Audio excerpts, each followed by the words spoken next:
यांनी अत्यंत खालच्या पातळीवर जाऊन काँग्रेस पक्षाच्या लोकांबद्दल जे वक्तव्य केलं, हे वक्तव्य अत्यंत घाणेरडं आहे. केवळ घाणेरडंच नाही तर या देशाची एक परंपरा, एक मोठी संस्कृती आहे. हेच लोक, यांचे पॅरेंट ऑर्गनायझेशन असलेले RSSचे लोक जगभर बोंबलतात की भारतीय संस्कृती किती महान आहे आणि संस्कृतीचे गोडवे हे लोक आपल्याला सांगतात, उदाहरणं देतात, त्याच्यावर पैसे कमवतात आणि हेच लोक आपल्याला राष्ट्रभक्ती, संस्कृतीचा आदर करायला शिकवतात. परंतु यांच्या लोकांवर मात्र यांनी काय संस्कार केले ते संस्कार काल सर्वांच्या समोर जाहीरपणे उघड झालेले आहेत. आम्हाला एक सातत्यानं प्रश्न पडत होता की या देशामध्ये मणिपूरची घटना घडली, त्याचा निषेध या लोकांनी का केला नाही? महिलांची नग्न धिंड काढली गेली, त्या घटनेचा हे लोक निषेध का करत नाही? या देशामध्ये मेडल मिळवणाऱ्या ज्या खेळाडू महिला आहेत त्यांच्यावर बलात्कार करण्याचा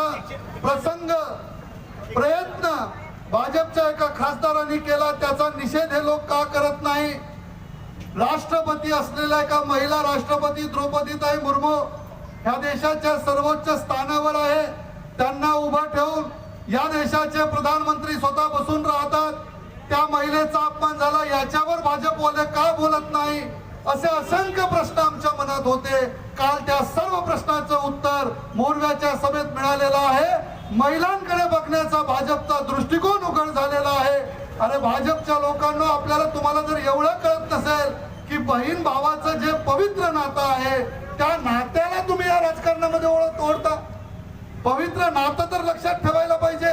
म्हणजे एखाद्यावर ठीक आहे, एखाद्या पक्षावर टीका करणे, टिप्पणी करणे, ध्येय धोरणावर टिप्पणी करणे, काँग्रेसवाले असे आहे तसे आहे, विरोधी पक्षाचे लोक कसे आहे सांगणं तुमचं काम आहे. पण हे सांगत असताना बहीण भावाच्या नात्याला काळीमा फासणारं जे वक्तव्य केलेलं आहे, मला वाटतं या देशातील महिलांनी हे वक्तव्य आपल्या मेंदूवर करून ठेवलं पाहिजे, आपल्या मनात करून ठेवलं पाहिजे आणि येणाऱ्या 19 तारखेच्या निवडणुकीमध्ये आणि देशभर इतरही ठिकाणी ज्या निवडणुका होणार आहेत वेगवेगळ्या टप्प्यात, प्रत्येक महिलेनं, जर महिलेला स्वतःचा सन्मान असेल, जर महिलांना स्वतःचा आदर असेल, महिलांना भावा बहिणीच्या नात्याची किंमत माहित असेल आणि त्याचं महत्व माहित असेल, तर येणाऱ्या निवडणुकीमध्ये एकही महिला भाजपला मतदान करणार नाही आणि या गोष्टीचा निषेध करेल. एवढ्या मोठ्या ज्येष्ठ नेत्यांनी अशा पद्धतीवर खालच्या पातळीवर येऊन बोलावं, एकदम खालच्या पातळीवर. अरे आपला देश कसा, आपली संस्कृती का, हे भाषण तुम्ही जर दुसऱ्या परदेशात जाऊन, युरोपात जाऊन एखाद्या वेळा बोलले असते ठीक आहे, पण इथे तुम्ही बोलता, भारतात बोलता, महाराष्ट्रात बोलता, एकीकडे छत्रपती शिवाजी महाराजांचा जयघोष तुम्ही करता. त्या सभेमध्ये पाहिलं असेल, हे कामापुरता मामा करणारे लोक आहे. अरे छत्रपती शिवाजी महाराजांचं नाव घ्यायच्या पूर्वी लाज वाटली पाहिजे तुम्हाला.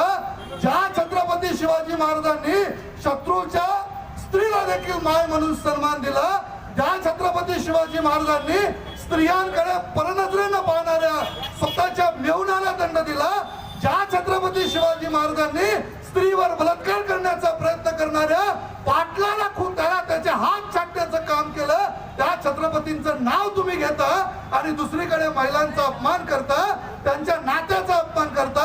हे छत्रपतीचं राज्य आहे आणि म्हणून तुम्हाला कोणी माफ करणार नाही, लक्षात घ्या.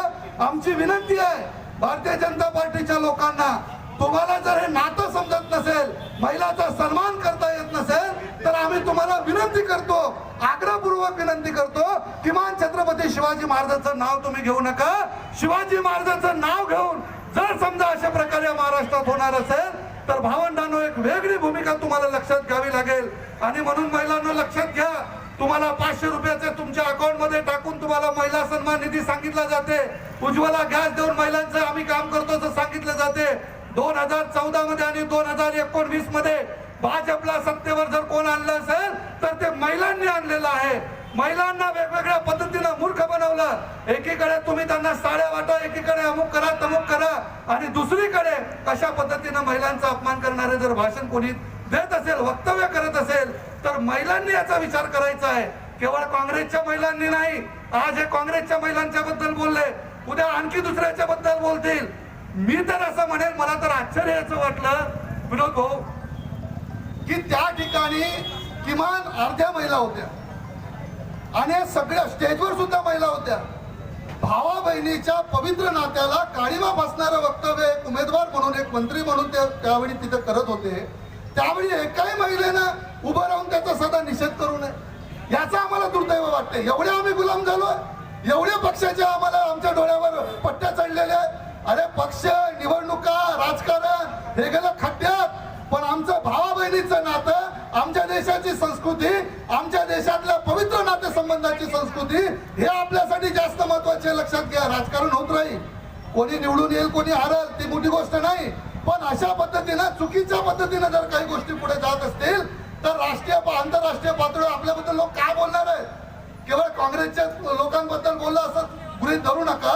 हा तमाम जगभरामध्ये जे कोणी बहीण भावाचं नातं मानत असतील त्या सर्व बहीण भावाचं नातं मानणाऱ्या लोकांचा अपमान आहे.